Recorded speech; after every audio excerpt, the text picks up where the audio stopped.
Hi, I'm Brett Rector, assistant producer on Star Wars: The Force Unleashed 2.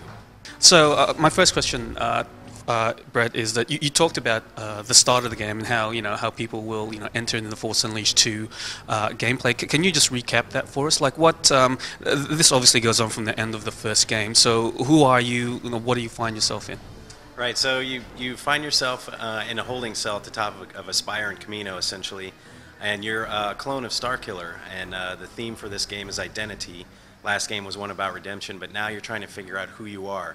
Vader keeps telling you that you're a clone, and you're unsure. So essentially what you do at the beginning of the game is kind of like a jailbreak.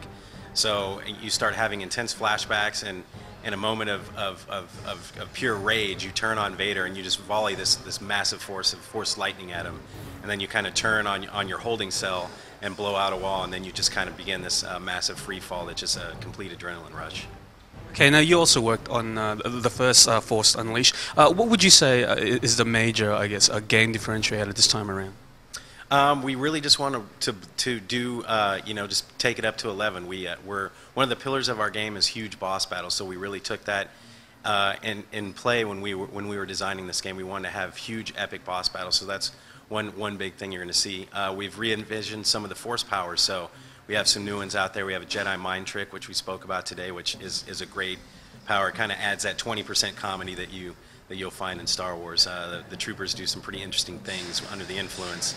And then Force Fury, which is just a complete blowout of all your force powers.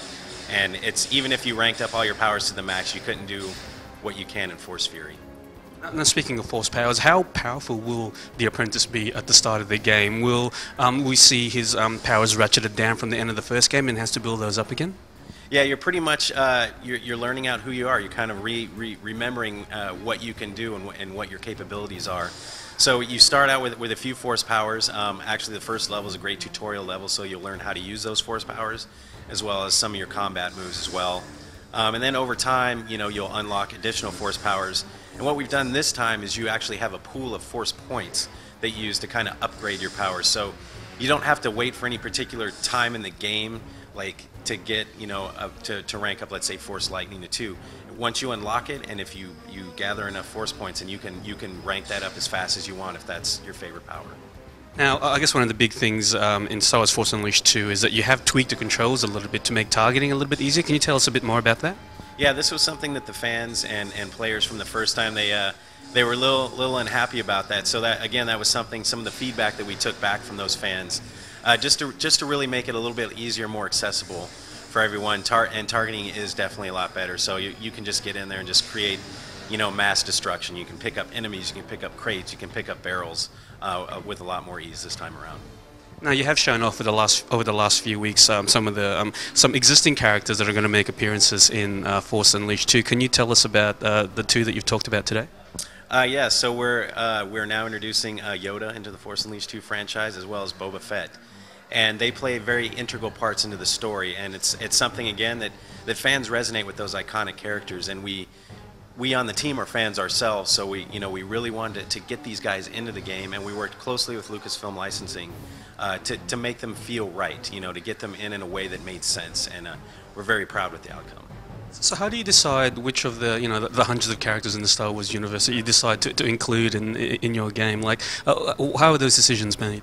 Well, that's the great thing about Star Wars. There's so many wonderful characters, and it's really, it's kind of just the team in general that when we come together and we were brainstorming about what we wanted to do, it's, we have a story and we want the characters to kind of serve that story and not the other way around. So we don't say, here's 10 characters, let's make a story about them. We create the story, and then we have such a sandbox of people, a toy box, if you will, to pick and choose. And so it's just whatever makes sense for that moment.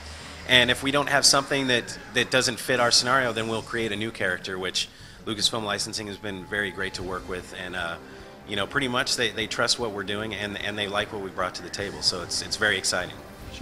Now, the last game had two endings, one of which was canon, and one was I guess a what-if scenario. Now, can we expect the same from Force Unleashed 2? Will it have multiple endings? I'm going to leave that for you guys to find out for sure. So surprises around every corner.